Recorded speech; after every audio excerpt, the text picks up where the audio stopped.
L'inadéquation entre la formation et l'emploi des jeunes constitue un enjeu majeur, particulièrement dans le contexte des défis actuels liés aux innovations locales et à la transformation agroécologique émergente. Ces défis représentent pourtant de réelles opportunités économiques pour les jeunes et les femmes. Combler cet écart est devenu une nécessité impérieuse, ce qui a motivé l'organisation du Salon local des métiers techniques et écologiques, Salmet, initié par le réseau des jeunes pour l'économie verte et le centre de formation Liwetari, en collaboration avec les acteurs de la formation professionnelle appliquée aux énergies renouvelables et à l'agroécologie. L'objectif de ce salon, c'est vraiment de faire une visibilité sur tout ce qui se fait en matière d'innovation technologique, écologique par les entreprises locales, par des ONG, par différents acteurs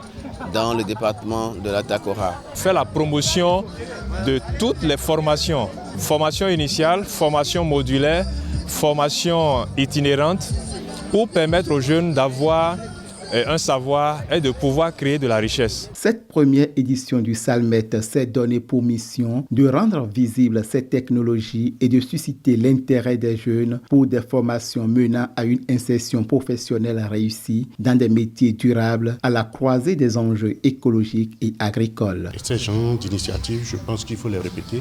Et s'il y a des propositions à nous faire au niveau de l'administration, nous avons les bras ouverts pour recevoir ces propositions, porter ces propositions à notre hiérarchie pour voir les accompagnements que nous pouvons apporter.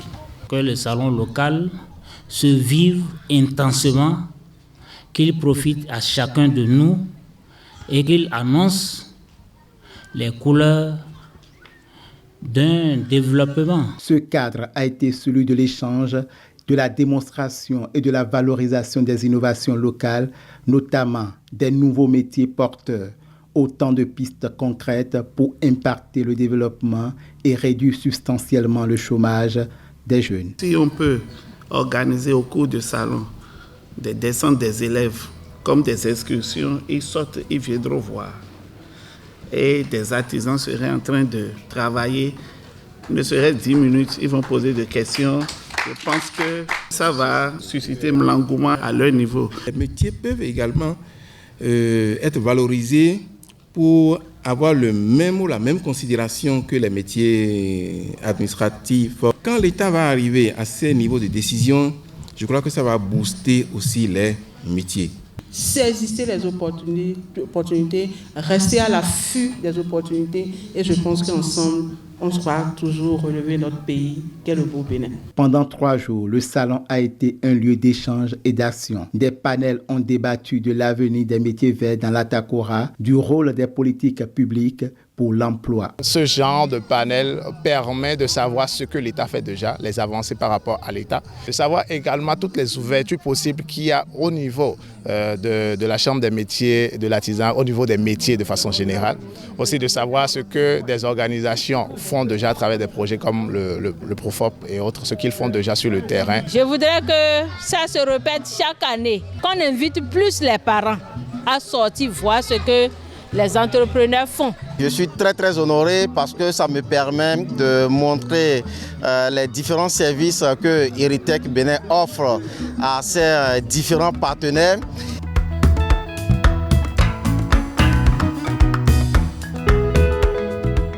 Le titre de notre intervention, c'était Écologie au quotidien en milieu semi-rural.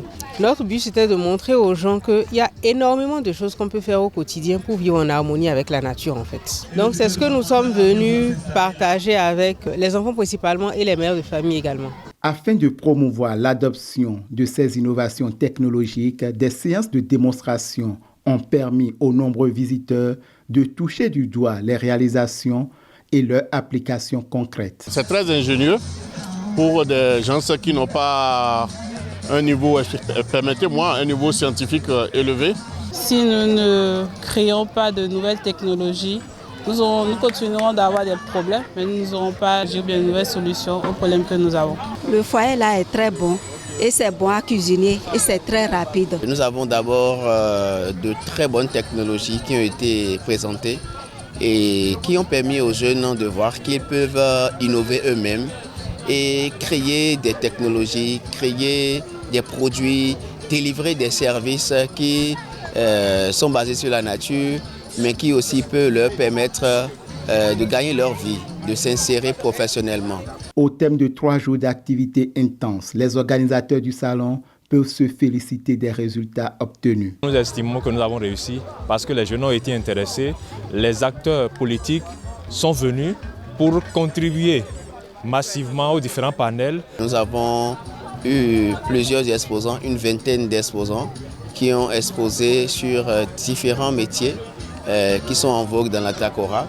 Nous avons eu des ONG, également des partenaires qui ont exposé sur les actions qu'ils mettent en œuvre en faveur de la formation professionnelle des jeunes et aussi en faveur du développement local durable dans les communautés. Je voudrais sincèrement remercier les partenaires qui accompagnent RIGEV et qui accompagnent le centre de formation Liwetari. Cette première édition, en phase avec les réformes de la formation professionnelle, a démontré tout le potentiel et l'ingéniosité de la jeunesse de la Takora.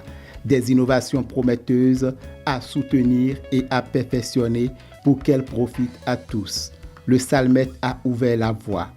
La prochaine édition promet encore plus de couleurs et de réalisations concrètes. L'avenir se construit ici, maintenant, avec des métiers qui ont du sens.